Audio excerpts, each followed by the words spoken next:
গাড়িতে বসে আছি। আমার পাশে বসেছে ইমা আপু আর পাশে রিফাত ভাইয়ার গাড়ির সামনে বসেছে ইহান ভাইয়া ও রিফাত ভাইয়ার এক ফ্রেন্ড যে ড্রাইভ করবে। আমাদের পেছনের সিটে বসেছে ইলা আপু, ইমা আপুর ফ্রেন্ড ও রিফাত ভাইয়ার আরেক ফ্রেন্ড। মোট 8 জন নিয়ে আমরা গাড়ি ফুল করলাম। পেছনে 2 সিটের প্রাইভেট কার এটা ভাড়া করা হয়েছে। চাচিদের মাইক্রো গাড়ি আছে একটা, সেটায় 5 জন যাওয়া যেত, সবার হতো না, এজন্য এটা আনা হয়েছে। নিজেরাই ড্রাইভ করতে পারে তাই ড্রাইভার আনেনি। আমি জানালার পাশে বসেছি, না হলে আবার বমি হবে, গাড়িতে বেশি থাকার অভ্যাস নাই। আপুর কিনে দেওয়া সাদা কালো মিক্সার করা লং ফ্রক পরেছি, জামাটা আমার খুব পছন্দ হয়েছে। ওড়না গলায় পেঁচিয়ে রেখেছি, যেটা আপু করে দিয়েছে। নীল চুড়ি পরেছি, 2 হাত ভর্তি করে। চুড়ি পরতে আমি খুব ভালোবাসি। কোথাও কখনো অনুষ্ঠানে গেলে আমি অত সাজগোজ করি না, চুড়ি পরলেই হয়। নীল চুড়ি কিনেছিলাম অনেকদিন আগে পরে, আপু লাল কিনে দিয়েছিল, আজকে ড্রেসের সাথে ম্যাচ হয়নি, তবুও পরেছি, না হলে আমায় খালি খালি লাগতো। চুল কপালের কাছে বিনির মতো করে পেছন টেনে নিয়েছি আর পেছনে খোলা। আমার চুল খুব বড় না, আবার ছোট না, কোমর পর্যন্ত আছে। সাজগোজ বলতে পাউডার দিয়েছি আর হালকা লিপস্টিক ঠোঁটে। ইমা আপুকে সুন্দর লাগছে, শাড়ি পরে এসেছে আপু, লাল রং। রিফাত ভাইয়া নাকি পছন্দ। গাড়ি ছেড়ে দিয়েছে, অনেক কষ্টে চাচিকে রাজি করিয়েছে, তার ক্রেডিট হলো ইহান ভাই। কারো কথাই চাচি রাজি হচ্ছিল না। আমি তো যাওয়ার আশায় ছেড়ে দিয়েছিলাম। তখন ইহান ভাইয়া গিয়ে চাচিকে বলল, আম্মু তুমি যদি উষাকে যেতে না দাও আমিও যাব না। ওই ফকিন্নির বাচ্চার জন্য তুই কেন যাবি না? আম্মু প্লিজ বাজে ভাষা ইউজ করো না। আর উষা কিন্তু আমাদের রক্ত। আর কাকার অবস্থা কিন্তু আমাদের থেকেও ভালো ছিল। ওকে তুমি অনেক কিছু করাও, তাতে কেউ তোমায় বাধা দেয় না। আর না উষা না করে তাহলে একটু আনন্দ কেন তুমি ওকে দিতে চাও না? ও তো তোমার কোনো কথাই না করে না। তুই নিজের মার বিরুদ্ধে গিয়ে ওই মেয়ের হয়ে কথা বলছিস। আমি কারো হয়ে কথা বলছি না, আমার যেটা ঠিক মনে হচ্ছে আমি তাই বলছি। আমাকে ভুল ঠিক বোঝাস না। এই বলে দুজনের মধ্যে কথা চলে। তুমি যেতে দিবে কিনা বলো? আচ্ছা নিয়ে যা। চাচি ভাইয়ার কথা মানবে ভাবতেই পারিনি। তারপর বের হয়েছি। কথাটা ভাবতেই আমার সারা শরীর শিহরণ খেলে গেল। আমি চোখ জানালার বাইরে থেকে দৃষ্টি সরিয়ে ইহান ভাইয়ার দিকে তাকালাম। ভাইয়া রিহান ভাইয়ের সাথে কথা বলছে, তিনি রিফাত ভাইয়ার ফ্রেন্ড। আমি ভাইয়ার দিকে তাকিয়ে আছি। আজকে ভাইয়াকেও খুব সুন্দর লাগছে। ভাইয়ার নীল শার্ট পরেছে, ক্রিম প্যান্ট, বুকের কাছে সানগ্লাস। ইশকি সুন্দর হাসি। ভাইয়ার হাসলেই গালে টোল পড়ে।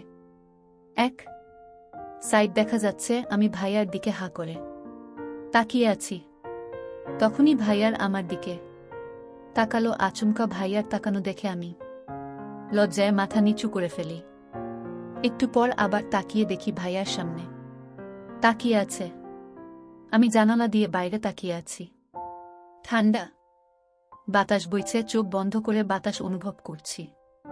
কতদিন পর বেড়াতে বের হব, মনটা খুশিতে নেচে উঠছে।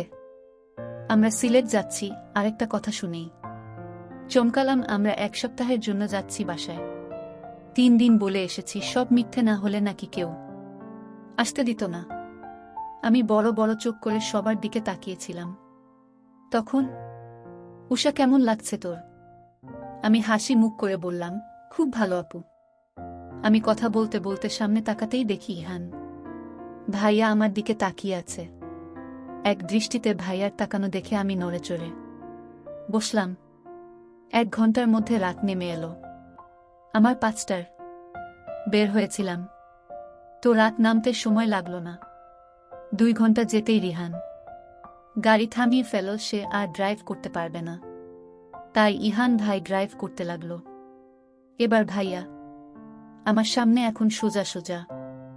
রাত হওয়ায় এখন বাতাস বেশি হচ্ছে, এজন্য জানালা অফ করে দিল। আপু জানালা খুলতে বলো না প্লিজ।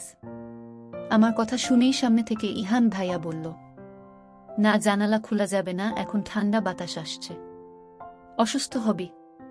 কিন্তু আমার তো খারাপ লাগছে, আমি জানালা না খুললে থাকতে পারবো না, আমার কিছু হবে না, খুলুন না। ইম্পসিবল। আমি গোমরা মুখে বসে আছি, ভাইয়া খুলল না। 10 মিনিট যেতেই জানালা খুলে দিল। আমি অবাক হয়ে ঘাড় বাঁকিয়ে ভাইয়ার দিকে তাকালাম। ভাইয়া ড্রাইভ করতে করতে বলল, বেশিক্ষণের জন্য না, কিছুক্ষণ থাকবে বলল। আমি খুশি হয়ে বললাম, থ্যাংক ইউ ভাইয়া।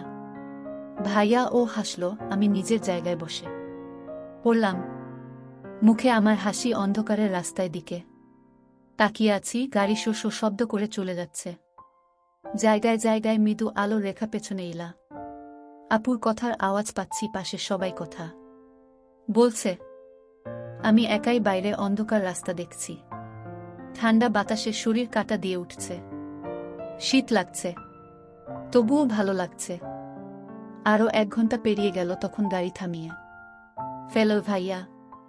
আমি ভ্রু কুঁচকে তাকিয়ে আছি, সবাই নেমে যাচ্ছে। আমরা কি এত তাড়াতাড়ি চলে এসেছি? সিলেট এত কাছে? আপু আমরা এত তাড়াতাড়ি চলে এসেছি না তো। তাহলে গাড়ি থামল কেন? আরে বোকা, খাবি না? রেস্টুরেন্টে যাব এখন, ওই যে। চল। সবাই নেমে গেল, আমিও নামলাম। খাবার টেবিলে আমি আর ভাইয়ার পাশাপাশি বসলাম। আমি একটু পর পর ভাইয়ার দিকে তাকাচ্ছি। খাবার চলে এলো, সবাই খাবার খেয়ে শুরু করল। আমার বাইরে যাওয়ার প্রয়োজন হলো ইমা আপুকে বলবো, তারও উপায় নেই, সে তো চলে গেছে। এখন আমি আর ইহান ভাইয়া আছি, শুধু আমার খেতে লেট হয়েছে আর ভাইয়ার টাকা দিতে গেছে। আমি কাচুমাচু মুখ করে দাঁড়িয়ে আছি, ওয়াশরুম খুঁজছি, বুঝতে পারছি না। তখন ভাইয়ার এসে আমাকে এমন করে একা দাঁড়িয়ে থাকতে দেখে এসে আমার সামনে দাঁড়িয়ে জিপ্লেস করল, ভ্রু কুঁচকে। কি হলো, তুই এখানে দাঁড়িয়ে আছিস কেন? আমি চমকে ভাইয়ার দিকে তাকালাম। কি হলো, সবাই চলে গেছে, তুই এখানে কেন? আমি কি বলবো বুঝতে পারছি না। মাথা নিচু করে দাঁড়িয়ে আছি। কথা বলছিস না কেন? প্রবলেম কি? আমি আমতা আমতা করে বললাম, ওয়াশরুমে যাওয়া লাগতো। ভাইয়া আমার কথা শুনে বলল, এত সময় নিলি কেন? চল দেখাচ্ছি। আমি ভাইয়ার পেছনে এলাম। রেস্টুরেন্টে থেকে বেরিয়ে হাঁটতে লাগলাম। গাড়ি একটু দূরে থামানো হয়েছে, তাই গাড়ি পর্যন্ত হাঁটতে লাগলাম। তোর কি শীত করছে? ভাইয়ার কথা শুনে তার মুখের দিকে তাকিয়ে বললাম, না তো, বাতাসে একটু একটু। আচ্ছা চল। আমরা রোডের ডান পাশে, গাড়ি উপর পাশে, বাম পাশে, তাই রোড পার হতে হবে। গাড়ি আসছে, আমরা দাঁড়িয়ে আছি। হুট করে ভাইয়া আমার বাম হাত শক্ত করে ধরে নিল নিজের হাতের মুঠোয়। ভাইয়ার স্পর্শ পেয়ে আমি কেঁপে উঠলাম। ভাইয়ার আমাকে নিয়ে গাড়ির মাঝেই ওপার নিয়ে গেল। আমি ভাইয়ার মুখের দিকে হাঁ করে তাকিয়েছিলাম। গাড়ির কাছে এসে হাত ছেড়ে দিল। গাড়ির কাছে এসেই সকল রিফাত ভাইয়া ড্রাইভিং সিটে আর ইমা আপু তার পাশে পেছনের সিটে। জানালায় পাশে রিহান ভাইয়া বসে আছে। ইহান ভাইয়া বলল, এসব কি, আমরা কোথায় বসবো? এখানে। ইমা আপু 2 সিট দেখিয়ে দিল। তোরা ওখানে কেন? আমার এখন এখানেই থাকবো, তুই তাড়াতাড়ি উঠে বসে জানালার কাছে উষাকে বসতে দে। হোয়াট? আমি ওই ভেতরে বসবো না, তোরা পেছনে আয়, আমাকে আর রিহানকে সামনে যেতে দে। কিন্তু ইহান ভাইয়ের কথা যেন কানেই নিল না, রেগে ভাইয়া আমার দিকে তাকালো। আমি ঢোক গিলে বললাম, আমি কি করব? তুই ভেতরে বস। ভেতরে বসার কথা শুনে চমকালাম। রিহান ভাইয়ার কাজ ঘেঁষে বসতে আমার আনইজি ফিল হতে লাগলো। কি হলো? যা। ভাইয়া, আমার তো বমি হয়, ভেতরে বসলে তো গাড়ি নষ্ট হবে। ভাইয়ার আগে গজগজ করতে করতে ভেতরে ঢুকে গেল। আমিও ঢুকলাম ভাইয়ার গায়ের সাথে লেগে গেলাম। ইস, লজ্জা লাগছে আমার। ভাইয়ার শরীর থেকে একটা মিষ্টি সুগন্ধি কানে এলো। আমি জানালার সাথে লেপটে গেলাম। আমার সারা শরীর থরথর করে কাঁপছে। চোখ বন্ধ করে ঘ্রাণ নিলাম। ভাইয়ার এত কাছে বসেছি, আমার লজ্জা লাগছে। আমি আর চোখে তাকিয়ে দেখি ভাইয়ার আমার দিকে ভ্রু উঁচু করে তাকিয়ে আছে। আমি হকচকিয়ে একদম ঘুরে জানালার বাইরে তাকালাম। বুকের ভেতর টিপটিপ করছে, যেন চুরি করতে গিয়ে ধরা খেয়েছি। বুকে এক হাত চেপে ধরে বাইরে তাকিয়ে আছি। ভাইয়ার কথার আওয়াজ পাচ্ছি, রিহান ভাইয়ের সাথে কথা বলছে। পেছনে থেকে ইলা আপু বলে উঠল, কেউ আমাকে পানি দে তো, আমার কেমন জানি লাগছে। আপুর কথা শুনে আমি ঘাড় ঘুরিয়ে তার দিকে তাকাতে যাব, তখনই ইহান ভাইয়ার বুকের উপর ঠাস করে বাড়ি খেলাম। ভাইয়ার তখন পেছনে ঘুরতে যাচ্ছিল, আমিও সাথে, দুজনে একসাথে ঘুরে বাড়ি খেলাম। আমি বিস্মিত হয়ে ভাইয়ার দিকে তাকালাম, মাথায় হাত দিয়ে। ভাইয়াও আমার দিকে তাকিয়ে আছে।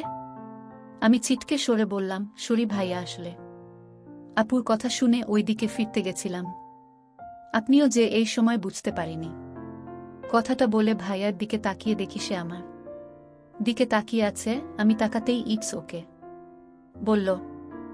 ইমা আপু গলার স্বর উঁচু করে বলল, ইলা তোর যেখানে উষা এখনো ঠিক আছে সেখানে? তুই অসুস্থ ফিল করছিস, আগেও না কত টিপে গেছিস তুই। গেছি তো, সেসব জায়গায় যাওয়ার সময় আমার এমন লাগেনি। আজ পেটে মোচড় দিয়ে সব বেরিয়ে আসছে, মাথা ব্যথা করছে। আমি নিশ্চিত আমার ওইসব খাওয়া উচিত হয়নি। তৈলাক্ত খাবার খেয়ে এমন হচ্ছে। বলেছিলাম ওইসব খাস না, এখন বুঝ ঠেলা। ইলা আপু কাদো কাদো মুখ করে তাকিয়ে আছে।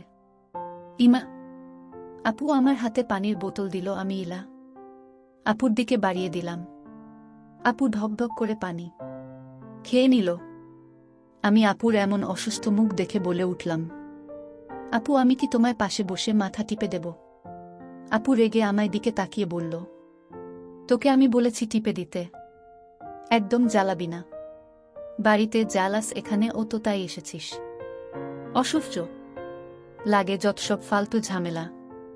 আপুর কথা শুনে আমি চুপসে গেলাম। মুখটা ছোট করে সোজা হয়ে বসলাম। মন খারাপ করিস না। ভাইয়ার কথা শুনে মাথা তুলে তাকালাম। এর জন্য বলে কারো ভালো চাইতে নেই। যেচে অপমানিত হতে যাস কেন? আমি তো আপুর ভালোর জন্য বলেছিলাম। বলতে বলতে আমার চোখ ভরে এলো। এত সবার ভালো কেন তোকে চাইতে হবে? বলেই ভাইয়ার আচমকা আমার গালে স্পর্শ করল। আমি স্তম্ভিত হয়ে তাকিয়ে আছি ভাইয়ার দিকে। কথা কথা এত চোখের জল ফেলিস না, তাহলে এটা মূল্যহীন হয়ে যাবে। ভাইয়া ফোন চাপছে, আমি আর চোখে একবার তাকিয়ে দেখলাম, তারপর চোখ সরিয়ে নিলাম। হঠাৎ পাশে তাকিয়ে দেখি রিহান ভাই কেমন করে যেন তাকিয়ে আছে। আমি সঙ্গে সঙ্গে চোখ সরিয়ে নিলাম। রিহান ভাই ওইভাবে তাকায় আছে কেন? কি হয়েছে তোর? ও কি খারাপ লাগছে নাকি? ভাইয়া আমার দিকে তাকিয়ে জিজ্ঞেস করল। আমি ঘাড় নাড়িয়ে না বললাম। শীতে কাঁপছিল, তাও জানালা বন্ধ করতে দিস না। এই শীত তো আমার ভালো লাগে। দেখুন কি মিষ্টি ঠান্ডা বাতাস আসছে। শীতকালেও মনটা ভালো স্নিগ্ধ হয়ে যায়, কিন্তু রাতে না হয়ে দিনে গেলে ভালো হতো। বাইরে প্রকৃতি দেখতে পেতাম, অনুভব করতে পারতাম। ইহান উষার উজ্জ্বল মুখের দিকে তাকিয়ে আছে। কতটা নিষ্পাপ লাগছে, কত খুশি দেখাচ্ছে ওকে। একটু আগে যে বকা খেলো তার জন্য বিন্দু মাত্র কষ্ট নেয়, সব ভুলে আনন্দিত হচ্ছে।